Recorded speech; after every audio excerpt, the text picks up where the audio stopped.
नमस्कार, आवाज इंडिया में आप सभी का स्वागत है। मैं हूं सीमा। शरद पवार एनसीपी के नेता और विधायक जितेंद्र अहवाड ने वक्फ बिल पर बयान देते हुए कहा है कि इस बिल को जबरदस्ती लागू किया जा रहा है। ये जमीन किसी की निजी संपत्ति नहीं होती, बल्कि ये धार्मिक उद्देश्य के लिए समर्पित जमीन होती है।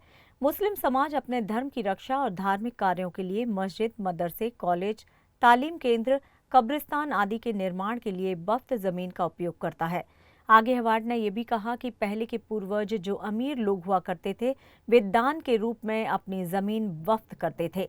इसे ही वक्फ कहा जाता है और यह पूरी तरह से धार्मिक संपत्ति होती है। फिर सरकार इसमें हस्तक्षेप क्यों कर रही है? भारत में कई ऐसी जगह हैं जिन्हें कोई छू भी नहीं सकता, लेकिन पूंजीपतियों की उन पर नजर है। मुझे लगता है वक्फ में जबरदस्ती हो रही है।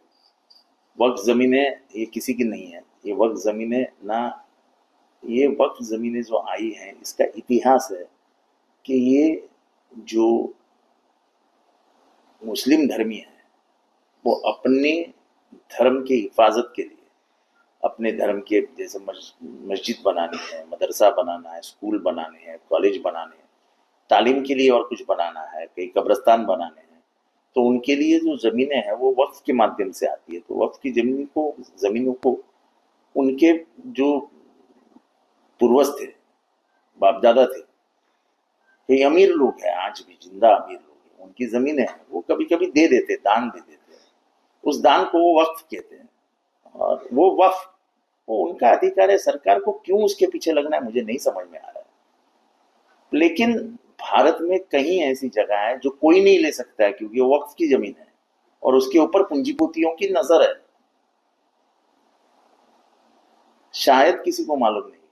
मीडिया से बातचीत करते हुए जितेंद्र अहवाड ने वक्फ मामले में देश के लोगों को और सरकार को उद्योगपति मुकेश अंबानी का मुंबई के पैडर रोड इलाके में स्थित एंटीलिया घर की तरफ ध्यान खींचते हुए कहा कि मुकेश अंबानी की जो इमारत है वो भी कभी वक्फ की जमीन हुआ करती थी।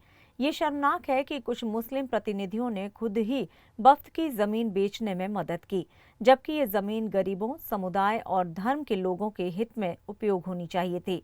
मुकेश अंबानी के एंटीलिया इमारत पर क्या कुछ कह रहे हैं जितेंद्र अहवाड, आइए सुनते हैं।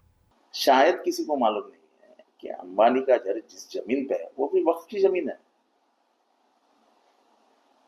कहते हुए शर्म आती है कि कौम के यानी मुसलमानों के ही प्रतिनिधियों ने उस जमीन को बेचने में मदद की थी, देने में मदद की थी। लेकिन वो जमीनें सिर्फ गरीबों के लिए इस्तेमाल होना चाहिए, कौम के लिए, मुसलमान धर्मियों के लिए इस्तेमाल होना चाहिए, ये उसके पीछे का इरादा है और वो साफ और नेक है।